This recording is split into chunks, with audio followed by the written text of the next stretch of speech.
রান্না করতে করতে হয়ে যায় দেরি, বুঝেছেন বন্ধুরা। তার মধ্যে আবার মেঘ করে এসছেন, দাঁড়ান দেখাই, দেখুন বুঝতে পারছেন ক্যামেরায় কতটা বুঝতে পারছেন বুঝতে পারছি না। মেঘ করে এসছে। ও কি রান্না করছি সেটা তো দেখাইনি।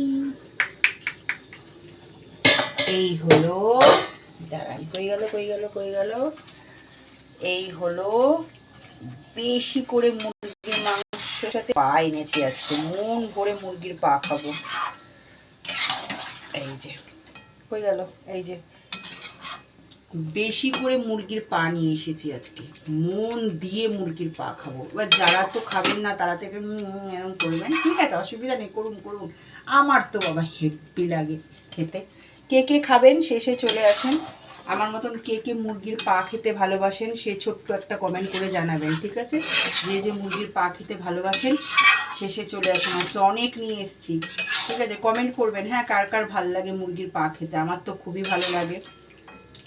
দেখুন আমরা ডেইলি ব্লগার, ঠিক আছে, আমরা যেটা করি সেটাই ক্যামেরার মাধ্যমে তুলে ধরার চেষ্টা করি, ঠিক আছে। কেউ ধরে কেউ ধরে না, কিন্তু আমরা ডেইলি ব্লগার, সোশ্যাল মিডিয়ায় যখন কাজ করতে এসেছি চেষ্টা করি ডেইলি ব্লগারের যে রুটিন, মানে ঘরের কাজ, সংসারের কাজ, কি রান্না করছি, কোথায় যাচ্ছি, সব কিছু একটু তুলে ধরার চেষ্টা করি।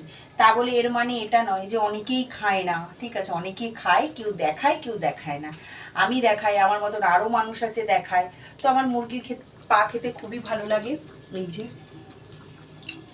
আর এখানে আলু ভেজে নিয়েছি, এবার এইটা বসিয়ে যাব ঘর মুছতে। তাহলে কে কে খাবেন চলে আসুন, আমি কিন্তু বলছি। এই দেখুন একদম বড় কড়াইতে করছি, বেশি করে যেহেতু করছি কষাতে সুবিধা হবে। আর একটা জিনিস করেছি সেটা পরে দেখাবো। টেস্টি টেস্টি লাগছে, একদম সুন্দর করে করছি। আবার মেঘ করে বৃষ্টি নামার চেষ্টা হচ্ছে, হবে হবে, ঠিক আছে। তাহলে চলে আসুন তাড়াতাড়ি তাড়াতাড়ি করে।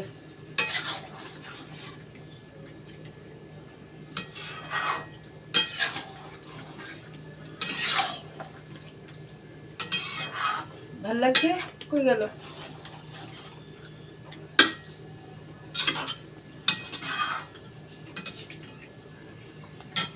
তাহলে চলুন টাটা।